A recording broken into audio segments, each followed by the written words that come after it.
terkait dengan pencarian korban pesawat ATR yang dilakukan pada hari ini. Korban itu akan dikoordinasikan oleh Basarnas.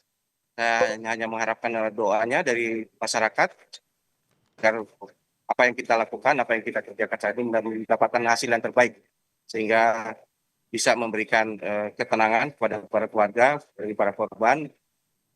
Kita berharap bahwa kita masih bisa menemukan para korban ini dengan selamat. Mohon doanya dan mohon supaya teman-teman dapat menyampaikan secara baik kepada publik. Teman-teman juga bisa melihat bahwa kondisi wilayah di sini memang cukup dari kondisi wilayahnya cukup ekstrim, begitu juga dengan cuacanya. Jadi kita sangat berharap teman-teman yang di lapangan dapat bekerja dengan baik, dengan selalu memperhatikan keselamatan dalam pelaksanaan tugasnya. Demikian yang bisa saya sampaikan. Mungkin selanjutnya akan disebut secara teknis oleh Kepala Basarnas berkaitan dengan operasi yang sedang dilakukan. Terima kasih. Assalamualaikum warahmatullahi wabarakatuh. Teman-teman media, saya atas nama Kepala Badan SAR Nasional ingin menyampaikan seperti apa yang disampaikan oleh Bapak Menteri dari apa yang telah kita lakukan. Yang pertama, mewakili pemerintah, tentunya kita semuanya menyampaikan rasa duka yang sangat mendalam terkait dengan musibah yang terjadi pada saat ini.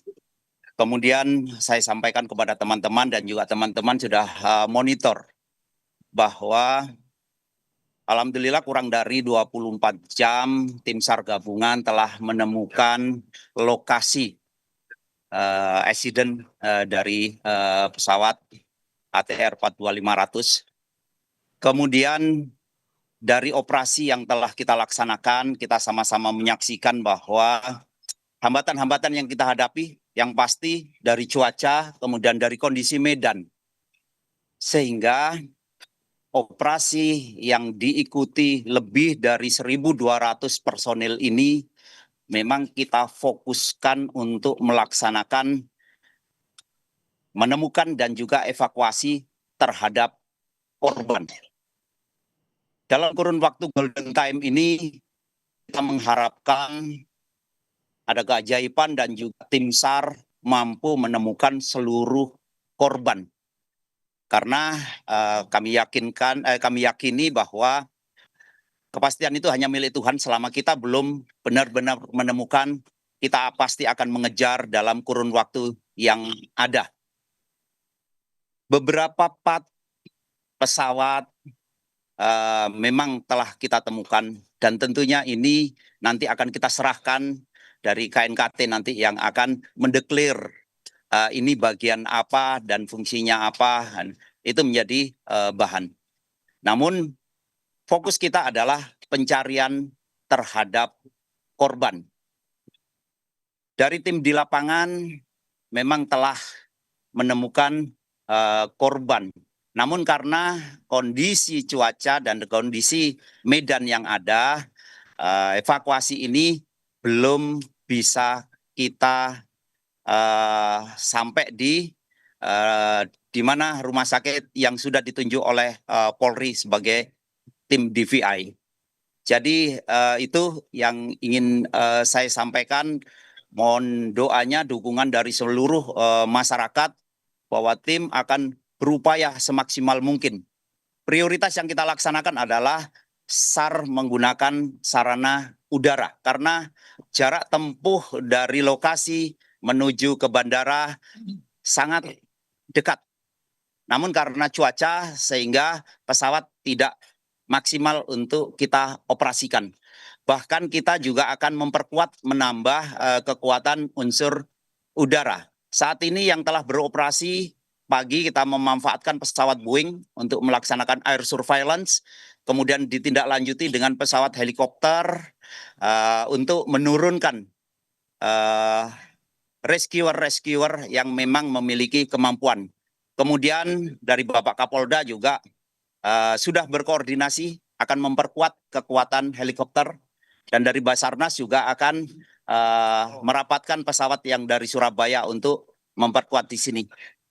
kondisi cuaca ini juga telah kita koordinasikan, mudah-mudahan bisa kita laksanakan operasi modifikasi cuaca sehingga bisa membantu untuk percepatan pelaksanaan operasi SAR. Jadi itu kemudian kalau teman-teman bertanya terkait dengan korban, tentunya pada saat situasi seperti ini yang memiliki kewenangan untuk mendeklir korban yang sudah ditemukan dan nantinya dideklarasikan adalah teman-teman dari DVI Mabes Polri. Begitu juga tentang kondisi pesawat sampai nanti penyebabnya tentunya nanti dari teman-teman dari KNKT yang memiliki kewenangan. Jadi itu yang bisa saya sampaikan, menambahkan dari apa yang disampaikan oleh Bapak Menteri. Keberadaan kami sebagai kepanjangan dari pemerintah di bawah koordinator Bapak Menteri Perhubungan memang memiliki tugas pokok bersama-sama dengan seluruh potensi khususnya TNI Polri untuk melaksanakan operasi SAR. Demikian. Penerbangan ini sebetulnya dalam rangka apa? Dan sebelum apa memang ini kan apa terbangnya ini rendah atau seperti apa sehingga mengalami?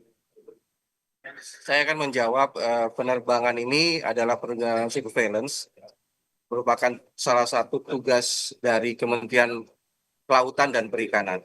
Jadi Kementerian Kelautan dan Perikanan menggunakan pesawat ATR 42500 milik Indonesian Air Transport untuk melakukan surveillance atau pengawasan wilayah laut di seluruh Indonesia. Jadi ini merupakan tugas rutin dari Kementerian KKN. Soal ketinggian dan sebagainya itu harus kita lihat nanti setelah kita menemukan semua bukti-bukti yang ada termasuk black box dan sebagainya. Dari situ baru kita bisa menjelaskan sebab musabab dari terjadinya kecelakaan itu. Jadi kita tidak akan evaluasi. Ya, Pak. Kita akan evaluasi penerbangan di sana. Maksudnya evaluasi? Evaluasi penerbangan untuk mencegah kejadian seperti itu. Kita akan lihat setelah nanti KNKT menyampaikan hasil laporannya, Pak. Ya, evaluasi bisa kita lakukan setelah kita mengumpulkan semua informasi, semua bukti-bukti dan semua fakta-fakta yang akan disampaikan oleh KNKT. Ini kan udah korban jiwa, Pak. Tadi sebagaimana disampaikan bahwa untuk menyatakan adanya korban jiwa setelah kita melakukan identifikasi yang akan dilakukan oleh kepolisian melalui DPI-nya, dan di situ kita akan menyatakan bahwa apakah ada korban atau tidak. Korban harus dilakukan verifikasi oleh DPI Mabes Polri, ada dari kepolisian.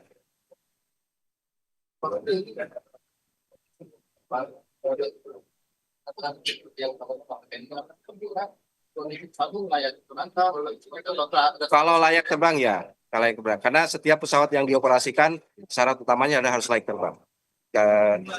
Kami sudah memeriksa kelaikan dari dokumen kelaikan yang dimiliki oleh pesawat tersebut dan pesawat tersebut dinyatakan layak terbang. Saya belum bisa menyimpulkan itu. Kita tidak mau terlalu dini menyampaikan apa yang menjadi penyebab dari kecelakaan tersebut. Ya. Sudah ya, cukup? Kemudian kalau kita pencarian, kalau kita pencarian ini kan sudah perhatikan sedikit kepada korban ditemukan. Apakah ada kemungkinan perluas lagi ada pencarian akan menambah tim relawan gabungan atau gimana? Iya, dalam konsep operasi pasti dari yang besar mengerucut kepada yang kecil. Pada saat kita sudah mengetahui lokasi kejadian, tentunya kita akan fokuskan di titik itu. Kita sudah mempetakan, membagi menjadi dua unsur, misalkan unsur udara dan unsur darat. Unsur udara kita juga kembangkan dalam organisasi seru satu udara, seru dua udara. Begitu juga yang di sektor darat. Kita membagi menjadi 4 sektor dan kita akan fokuskan di sasaran atau di lokasi tersebut. Kemudian terkait dengan penambahan perkuatan tentunya bahwa ini operasi kemanusiaan. Makin banyak keterlibatan seluruh unsur tentunya ini menjadi kekuatan tersendiri. Hanya saja karena ini operasi yang membutuhkan penanganan khusus, sehingga operasi ini harus terkoordinir dengan baik. Karena kita mengharapkan tidak kepingin kita merubah bentuk atau posisi, bahkan misalkan bagian-bagian dari pesawat misalkan untuk menjadi alat bukti untuk nanti mengetahui kira-kira penyebab kecelakaan. Fokus kita saat ini adalah pencarian korban dan harapan kita bisa menemukan korban dalam kondisi hidup dan mengevakuasi korban. Kita mengejar di golden time, itu tugas utama dari Basarnas. Mungkin itu. Sudah berapa banyak Pak armada udara yang dikerahkan? Sudah berapa banyak yang dikerahkan? Sampai saat ini? Untuk kekuatan udara yang kita gunakan, Badan SAR Nasional bisa mengerahkan dari manapun dan juga kekuatan udara yang ada di seputaran sini. Dan ini sudah dilakukan dari TNI Angkatan Udara misalkan. Sudah mengerahkan pesawat-pesawat yang memiliki kemampuan untuk foto udara, yaitu pesawat Boeing sudah dilibatkan. Begitu juga pesawat misalkan helikopter. Dari yang terdekat adalah dari TNI Angkatan Udara, sudah ada pesawat standby helikopter Karakal dan itu dari hari pertama sudah dikerahkan. Kemudian dari teman-teman kepolisian ada pesawat yang bisa kita dekatkan. Kemudian kita juga memiliki pesawat SAR karena memang paling efektif di sini kita lakukan evakuasi menggunakan unsur udara karena untuk jalan darat medannya seperti itu. Akhirnya kita juga ingin mendatangkan. Begitu juga kekuatan darat khususnya yang saat ini dikendalikan. Di sini kita hadir langsung mulai dari Bapak Pangdam. Kita sama-sama melihat berapa banyak kekuatan dari teman-teman Angkatan Darat, kemudian hadir juga dari Marinir, kemudian dari TNI Angkatan Udara, dari Paskas, semuanya tergabung dalam operasi yang tujuan utamanya adalah fase ini kita berusaha untuk mencari korban dan menemukan. Ini ada berapa keluarga yang sudah Sampai hari ini ada dua orang yang diuji, satu di Makassar dan kemarin yang sudah saya sampaikan diuji di Bogor. Ini sudah kita uji, kemudian